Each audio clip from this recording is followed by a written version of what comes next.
Mali is becoming a battleground. Yeah, Mali is becoming a battleground. A few days ago, the news was all over the place. You saw how the jihadists who were loyal to Al-Qaeda were trying to take over the country. And they took over some territories, government house, one of the governor's house. They took it before the pressure started increasing on them. The Malian forces started going after them, but that wasn't enough because there is an information that France was in the picture behind these terrorists. But that information, I don't have the proof. I don't have, the confirmation. But I got it from a very reliable source. And not only that, some of the countries that are sponsoring all this terrorism, there are two countries mentioned with France. But that is not what I'm going to say. Russia has been there for all this. It has been there for 8 years. Okay, for all this military-led government of West African states like Niger, Burkina Faso, Mali, and Guinea. So Russia have been there for them. And I can categorically tell you that if not because of the Russian forces who joined hands with Burkina Faso and Mali to just send these people back, if not them, I mean if not them. Like this video you are seeing, you can see the Russian helicopter, okay, attacking helicopter, going after the jihadists, going after them. If not, it's not this one we are saying here. If not, it could have been a bigger trouble than we are even seeing or thinking on Mali. And it's something that I know that they can never succeed. These jihadists cannot take over Mali. Yes, they have put in all their power. They have done everything they could. Their last fight was what they did a few days ago. And I really believe that Russia will continue to push back, in collaboration with Mali and Burkina Faso. We continue to push back these jihadists. You see, this is a very big lesson for Nigerians. Opposition in Mali are working with these terrorists. Those who are crying, we want democracy, we don't want a military regime. You want democracy, but you are working with the terrorists, working with France, working with all these countries. So, this is unfortunate. It's unfortunate, and Nigeria should be very, very careful. Yeah, because Nigerian situation is more complex. We understand oppositions are the one now in Mali because they want to remove the military dictator. That is the thing that happened. What is it called? The thing that happened in similar thing that happened in Iran. So imagine if they have using these jihadists to take over this military-led government of Mali. So the Al-Qaeda will just be the leader of Mali. From there, they will launch a coordinated attack and take over the West Africa. So there is a big problem ahead, and I think it's only nature that will save West Africa. It's only nature that will save West Africa. But we keep on monitoring the situation, and the fight is still ongoing.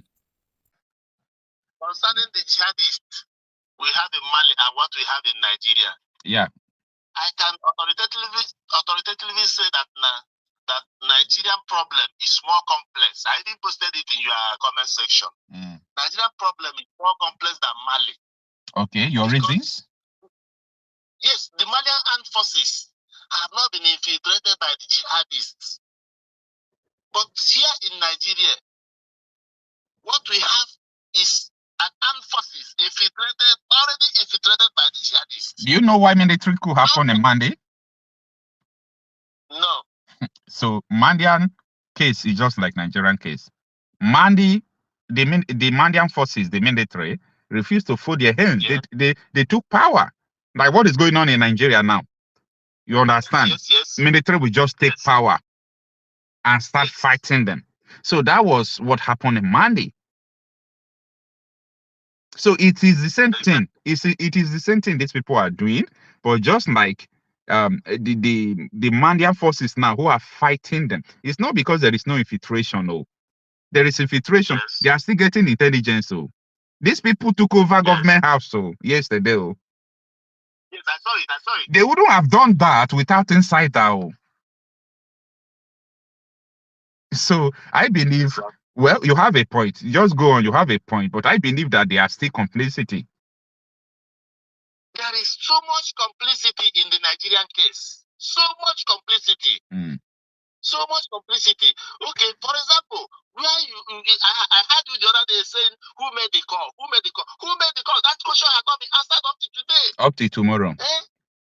This is the work of infiltration. This is that work of infiltration. In fact, when I think of Nigeria, my country, in fact, I shed tears.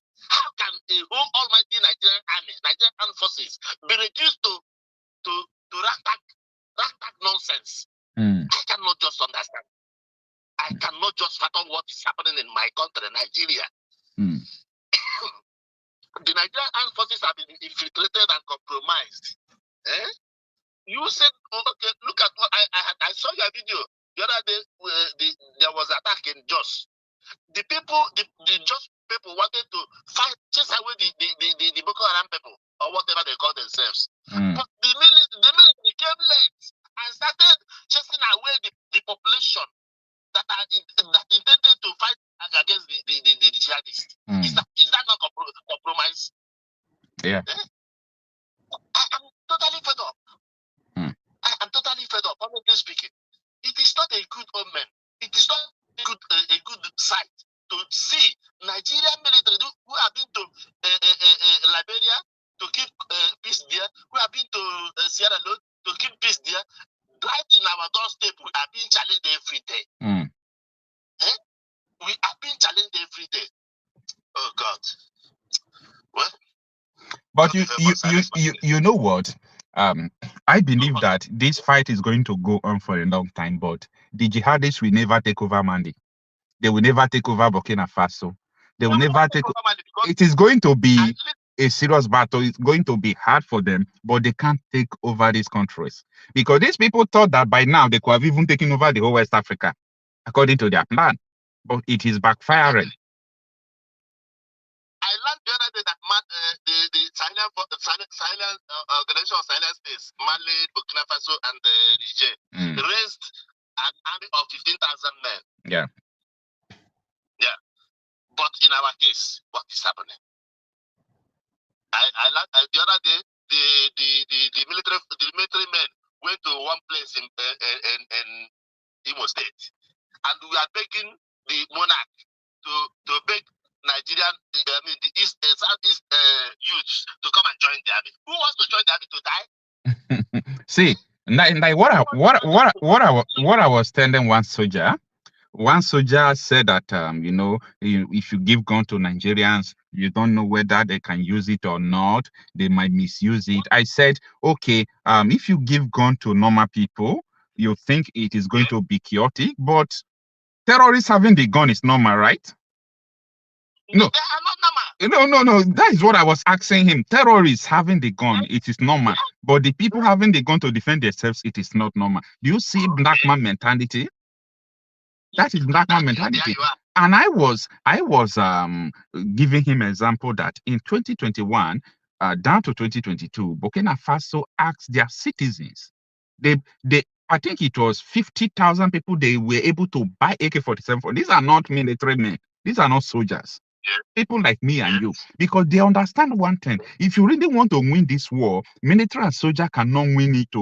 You have to make sure you equip the people. Because imagine, I was showing the video when they were invading these people's territory, and people were standing watching them, helpless. Yes. Imagine if everybody in that city were having AK-47. These people will never advance to government house. Before the soldiers, the Malian forces will come and fight them. The civilians will finish them. You understand? The civilians will finish them. So, issue of terrorism, if you want it to end, forget about soldier, forget about civilian, forget about this. And that is why I'm telling everyone. Yeah, that is why I'm telling everyone who cares to know. There are many things pleasant to you, that attracts to you, that you want about one Nigeria, fighting for one Nigeria. But I can't tell you that it is suicidal. It is suicidal. Like it is going to bring us back and back and back. This is because you are in the same room, in the same country, with people who do not believe you. People first understand what I preach every day. You are in the same country with people who do not believe you, who are mandated to kill you, who do not want to see what you do, who do not want to see that what you are doing is right. And I am saying, I am not against anyone's belief, but you see, we are doing ourselves disservice by still remaining in one country. Now, let me give you an example. When Britain was leaving, after what they did to India and Pakistan, they divided it because they knew that, oh, Muslims, Pakistan, Buddhists, India, there is nothing you can do to match these people together. That is it. What you are saying in Israel is supposed to be small. If Indian and Pakistan are still in one country till today. So what you are saying in Gaza will be a child's play. You will see full-blown atomic war going on there. If not that they were separated. So this is what I'm saying. Yeah, Nigeria ought to have been separated. This is what people knew right from time, right from Ojukwu, them, even in Nnamdi Kanu, from his beginning, was even calling for restructuring. He was saying that if we are allowed to defend ourselves, have a regional government, have a regional security, then we can easily defend ourselves and we are not going to have any problem. You understand? This was what he was saying, but unfortunately, people did not understand what he was saying, and they thought that, oh, this man don't just want to, want Nigeria to rest. And today now, who is resting? Nobody's resting. Nobody's resting. Another angle I would like us to dabble into this present government, this our president. Are you hearing me? Mm-hmm. This our president. There was one quotation he made against Buhari that Buhari should not be allowed near the government, that Buhari was a fanatic who can do and undo. Mm-hmm. But later, he joined Buhari to just shove Jonathan aside. He joined Buhari. Look at the situation where we are right now. Very, very, very disastrous. Very, very demoralizing. It's okay. My brother. It's all right. My brother, rest my case, please. All right. Thank you. Thank you so much for joining us tonight. I appreciate it. I appreciate it. I will continue to follow you. I will continue to follow you. Thank you. All right. Thank you so much. Okay, good night.